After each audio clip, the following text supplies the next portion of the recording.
Dear listeners, most of us were taught that money is a math problem. That if you just budgeted better, saved more, spent less, it would all work out. But what nobody told us is that for a huge number of people, money is not a math problem at all. It's a nervous system problem.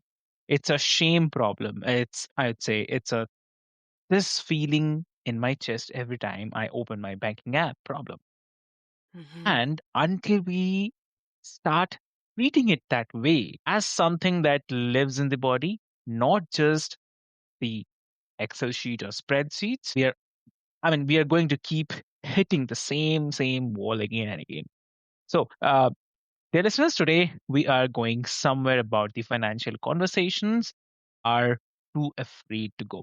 So, hey, dear listeners, welcome back to another powerful episode of Mind Meets Machine. I'm your host, Avik, and today's conversation is one that I have been genuinely looking forward to because it's all about something that touches almost every single person who is listening right now, or maybe you'll be listening later as well, whether you talk about it or not.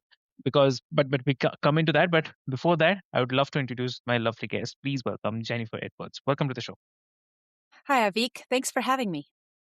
Thank you so much for joining us today, Jennifer. And dear listeners, like as you all know, that every day I introduce you with lovely guests. So today I would love to introduce you with Jennifer. So Jennifer is a financial wellness professional who works at the intersection of money, psychology, and the nervous system regulation, helping individuals and couples understand the emotional and the relational forces driving their financial behaviors.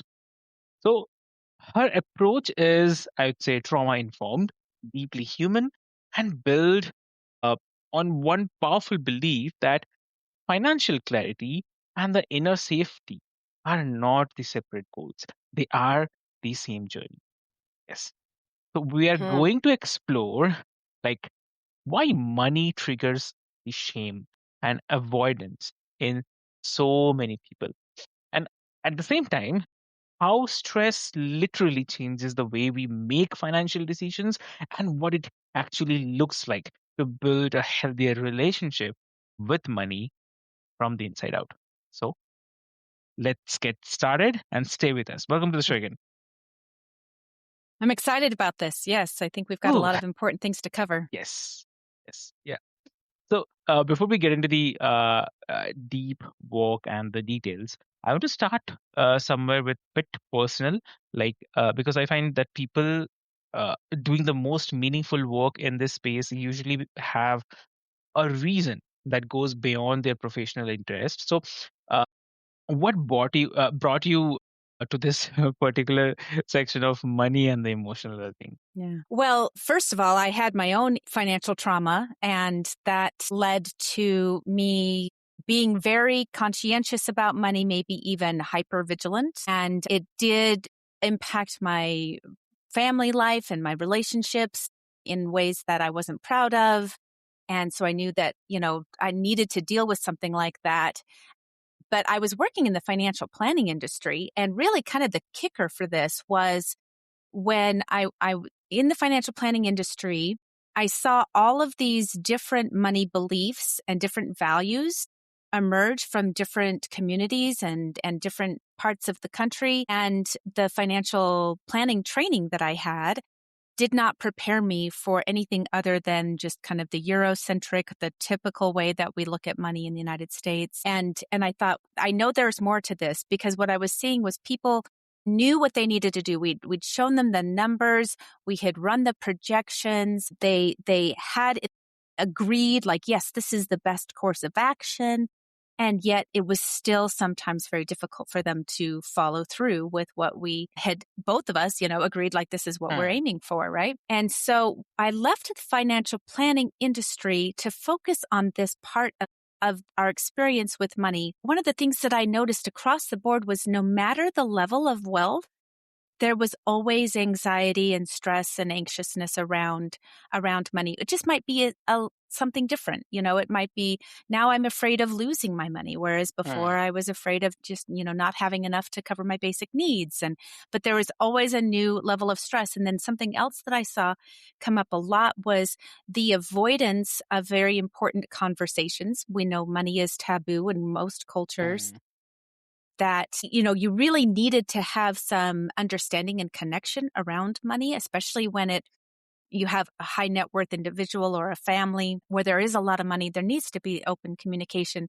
And so often those conversations aren't happening, and it's creating stress on both sides of, each generation is feeling like we've got some experiences we need to talk about and we want to reach, but then it all just kind of gets kicked down, and then, the wealth builders pass away, and then the next generation has to deal with it, and they still haven't dealt with the issues that came along with. And I just really wanted to be a part of healing that. I understood. I understood. So here I'd love to bring one more aspect about it is like the misconception. Like I think the biggest myth, which is at the center of most financial advice, and that's the idea that if someone is struggling with the money, the fix is more information, more Hmm. education, better budgeting app, a clear spreadsheet, like I was mentioning before. So, I mean, but yet you have built your entire practice around something fundamentally different. So the curiosity is, what is the misconception about money struggles that you find yourself gently dismantling? Yeah. So really the main fixes, like you were saying, that almost everybody in the industry will say it's one of three problems. Either you need more money, and in America, it's always somebody, there's never a point where you think, okay, now I've had enough. I mean, the culture makes it Yeah, sound like you exactly. always need more. So more money, more information, so better education, or just better habits, more self-discipline, really. Mm, And one of the problems with attacking it so in my 7-layer framework, which if people go to my website, they'll see there's 7 layers. We might be addressing them all today. But in my 7 layers, one of the layers is educational and another one is behavioral that can be in there. But there's so many broader and deeper forces at work that impact our ability to be successful with money that's not in those 2 layers. And then when we attack it with the wrong problem, let's just say, okay, like you said, I just need a better budgeting app. So you try the better budgeting app and then you still can't save more, then it increases the shame. It feeds the narrative, I'm bad with money, or I don't deserve to be money. Don't deserve to be wealthy. I'm not good at this. And so it actually can cause more harm than good to give somebody the wrong answer. If there is a neurological or a psychological issue at work, and there almost always is, we have to attack that first. We have to go, okay, let's figure out what are the limiting beliefs that are going on. Do we have a trauma response? Is there a stress that arises if we're supposed to go into some kind of a money management mode? Does our nervous system see that as unsafe? If our nervous system sees that as unsafe, we're not going to make any progress until the nervous system has settled down. So you're going to still avoid that, because if it thinks it's unsafe, it's literally like a life or death situation. And that's coming from a layer far below conscious or cognitive control. I agree. So, I mean, when someone first hears that reframe, that their money behaviors might be rooted in something very emotional or even something which is held in the body. So, Yes. what tends to happen? Like, is there a relief or Yeah. resistance or both? Yeah. So in the way that I like to do my work with clients is education plus an integration. So there's education that all of us need on how to diminish shame and why shame should be avoided in regards to money. It's just keeping us stuck. That's where the 7 layers and the introduction to financial wellness. We need to talk about our limiting beliefs, how they're formed and how they're changed.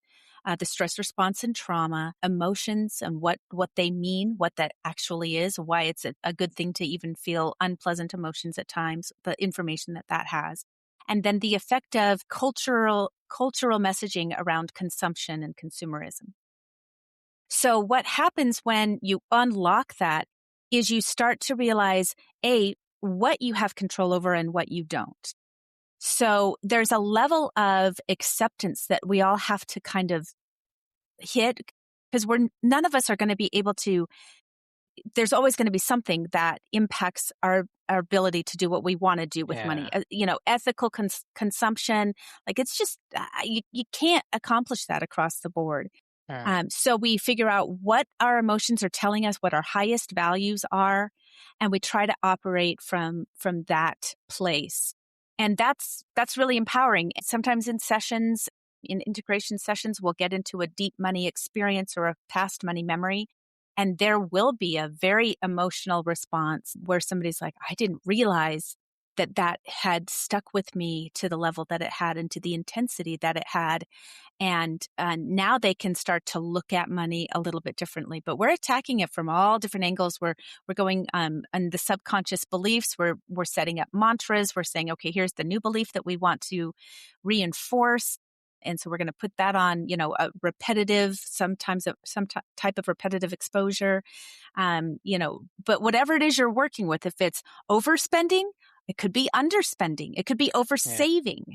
It could be workaholism. It could be a gambling or a shopping problem. It could be that you're keeping secrets from your spouse, or you want more unity around money in your relationship, but you feel scared combining finances. Whatever that is, it always roots down to something like that. And cracking open that egg, having some conscious awareness of it Yeah. at the same time that we attack it from the subconscious side, we can make a lot of progress, and then stop having that be the thing that makes the decisions for you.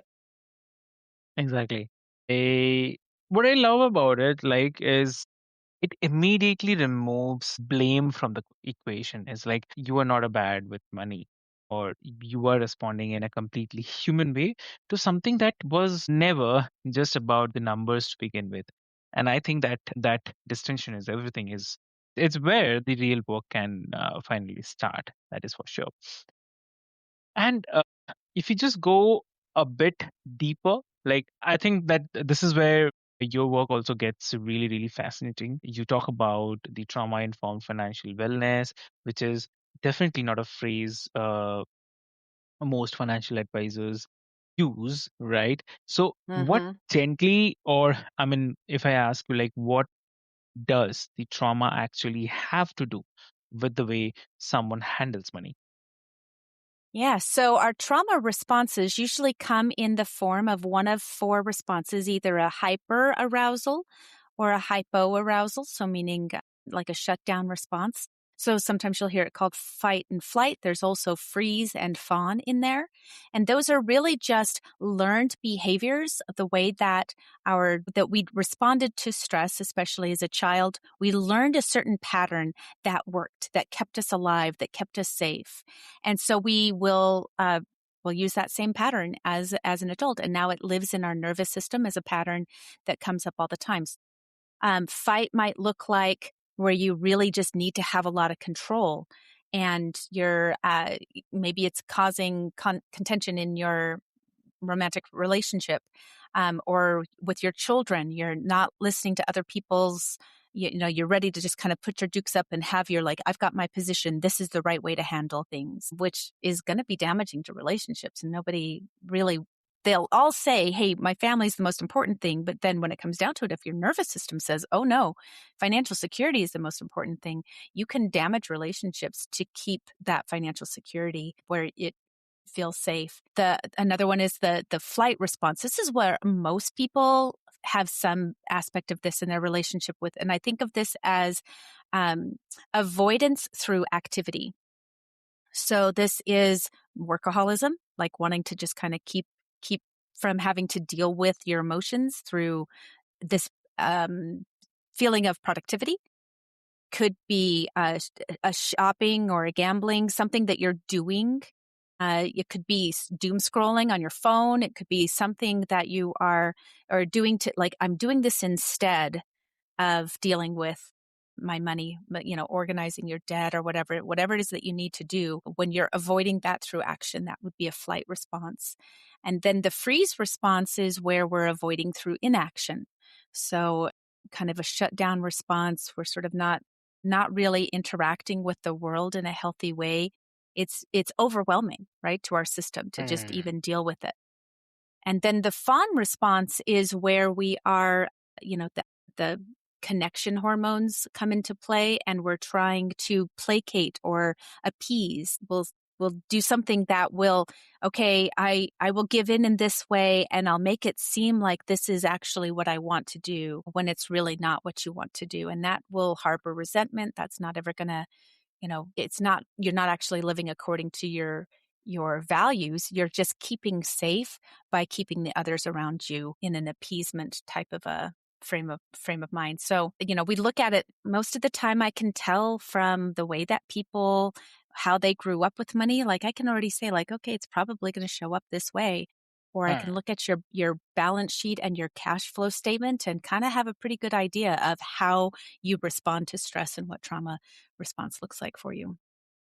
Exactly. I agree. And like I would love to ask you that. Uh, so when you are working with someone, or maybe you start to see a pattern, maybe they overspend under stress, or they hoard money out of fear, or they avoid the financial conversations with their partner entirely. What are you actually looking for underneath that behavior? Like, what are the roots? Yeah. So we're going to try to uncover the subconscious belief that is driving those behaviors. I mean, there's Nobel Prize winning research that tells us that our money behaviors are emotional. And yet, everybody's trying to attack it from this logical, knowledge frame of mind. And yet we know that we're really reacting emotionally. And those subconscious beliefs, they came out of our experience in childhood where we were trying to make sense of the world. Our poor little immature brains were trying to, create the stories and the narratives that we could figure out. And because we haven't explored them or vetted them, they're still driving our behaviors as adults. So that's one of the first places we start is we diminish shame by saying, hey, there's so many things at work here beyond just your own self-control or your intellect. And then we really get into those beliefs, how the trauma response shows up in your relationship with money to normalize that so you can start to recognize, oh, this is what's happening right now, and make sure that you understand, do some self-soothing, look for some cues of safety before you make a decision or you try to react in that state. So what we'll do is, what is that belief? Is that belief around your value, your worth? Is that belief around, sometimes it can be around an identity, a family identity that if you feel like let's say you grew up in a household with a lot of insecurity and then you want, everybody says they want to rise above that, but then you can actually feel like I'm losing my connection to my roots and to, my family identity where we had these struggles, but we had them together. And so, do you want to act according to that value or that belief? Or are you're gonna say, hey, I've got a new way I want to look at things? I agree. I mean, obviously, it's a grounding thing about it. So the behavior is not the problem, it's the signal. And obviously, the nervous system is just doing what it was trained to do. So, yeah. And for someone who is listening right now, they recognize the shame spiral.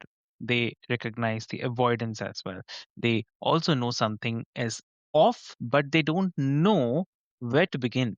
So, what does that starting point actually look like? Well, it can be really hard to see your own issues.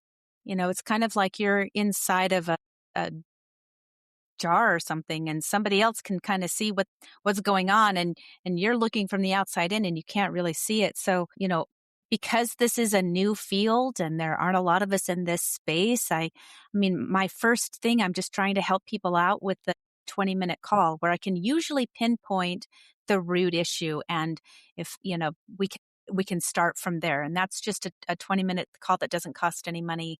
If you want to continue working with me, then we find ways to do that. But mainly it's starting to gain some awareness. So if you want to just start with something, I would get out your notes app or a voice memo. Everybody's got a phone or a watch or something Yeah. on them at all times.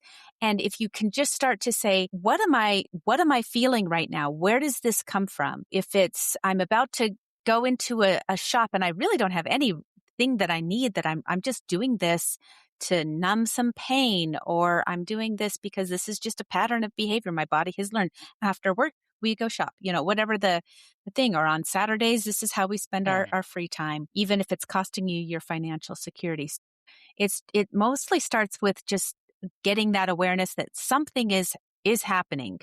And it begins in the subconscious, and you have to start to ask yourself the question of, why am I doing this? What am I actually seeking with this behavior? Am I seeking connection? Am I seeking safety? Am I seeking recognition? Am I seeking a sense of agency or power? Am I seeking other people's approval? What is it that is driving this behavior? What is it that I'm actually needing? That unmet need that's inside. Exactly. And also, you mentioned about the nervous system regulation as a part of this work. So, which definitely I find it genuinely fascinating because it's not a language. We are associated with financial planning. So, if you can just give us a window into what that actually looks like practically, like what does it mean to regulate your nervous system before or during a financial conversation or the decision also? Well, think of nervous system regulation as the thing that you need to be doing when you're not in a state of stress. So a lot of people will think, okay, I have my trauma response techniques, which are really just coping mechanisms that I will pull out when I feel stressed. But it's more of a healing that has to occur during the times when you're feeling settled. We can deal with that stuff. The problem is that it can feel uncomfortable. And so people are like, hey, I'm finally feeling comfortable. I don't want to get into this like state of uncomfortableness. But what it is it's stress responses that have not resolved, and they've built up over time. And so your nervous system is kind of vibrating at a really fast level, and it's not in the what we would call the ventral vagal, or the safe and social aspect of being, where you can feel calm, right? Where you can feel safe and social, and you can do things like rest and digest and all that kind of stuff.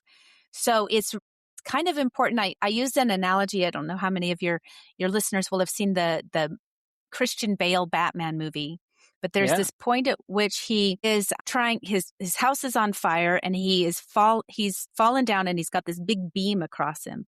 And, if he can't get out of it, then he's going to get swallowed up in these flames. Yeah. And so his butler, Alfred, says he's trying to lift it, but he's old. He can't make it. He can't lift up that beam. Earlier in the movie, we see Christian Bale pumping out some push-ups, right? He gets up every morning, and he's trying to stay strong, right? He's a superhero. So in that moment, Alfred says to him, what's the point of all those push-ups if you can't even move the bloody log? Right? So it's during that moment when he needs to move the log that all of the exercise before he did that comes into play and starts becoming effective. So if you can learn to regulate your nervous system to heal those wounds in times when you're not actually activated, then that's going to be the most effective thing. Mindfulness, yoga. When you have a stress response, you're going to quickly try to look for a cue of safety. I teach my clients to pick one or two cues of safety that can bring them out of that stress spiral and into, okay, wait, I have some agency here. I have some power, and now I'm going to choose how I respond. But you have to practice that has to be done, at that moment of awareness. So we talk about bringing that moment of awareness. So the stressor comes, and then the moment of awareness may be much later. Like you may have just overshopped, and four days later, you're looking at all the packages coming, and you're like, what was I thinking? And then you do that work right then, and you bring to mind, like, what was I thinking when I was doing all that shopping? Oh yeah, this was back when I was in grade school. People would make fun of me because I didn't have the fancy clothes that everybody else had. Maybe you went to a prep school, you had a scholarship. This wasn't your normal demographic, socioeconomic demographic. And so you recognize that, and then you bring that to your wellness, and then you look for safety in that moment. You figure out if it's you're going to have some calming music. You're going to look for the sunshine. You're going to take some deep breaths. You're going to shake your body out. You're going to scan your room, whatever it is that you're going to do. You're going to tug on your ear has some vagus nerve stimulation you can use. You're going to, tap on bilateral tapping, something like that. that's going to bring you out of that stress response, tell you you have some choices to make, and then you can do a stress release and then get to the point where you can actually, have choice. Exactly. Lovely. And if you have to give one advice to the listeners today, what that will be? Don't sweep it under the rug anymore. It's not going to get better. It's only going to get worse. Okay. And I mean, what I'm carrying from this conversation is this, that, dear listeners, your relationship with the money is not a reflection of your intelligence, your worth, or your character, but it's a reflection of what you learned to feel safe doing. And the moment you understand that, the moment that literally lands, everything becomes possible, right? So, Jennifer, if Jennifer, for everyone who is listening who wants to go deeper with your work, whether they are an individual trying to make sense of their own patterns or a couple of navigating money together, then where can people find you and connect with you? So the easiest place is just my website. Our company is called Breakthrough Financial Wellness. So just breakthroughfinancialwellness.com. You'll see some links there to book that 20-minute call with me. You can download our free money beliefs exercise, get started on that if you want to. But that's really the best way to get in touch with me, and let's get going. Amazing. Amazing. So, dear listeners, what I'll do is I'll put all the links and the details into the show notes for easy reference. And thank you, Jennifer. Genuinely, this is kind of the conversation I think a lot of people needed a permission to have. And I hope that today felt like that permission. And so, dear listeners, if something in this episode stirred something in you, even just a small kind of recognition, a tiny shift in how you see your own relationship with the money, that's worth paying attention to. Don't scroll past it, sit with it, maybe a little also. So, with this, dear listeners, this has been Mind Meets Machine. I'm your host, Avik, and if this episode found someone who needed it, share it with them. And I'll see you in the next episode. Thank you so much.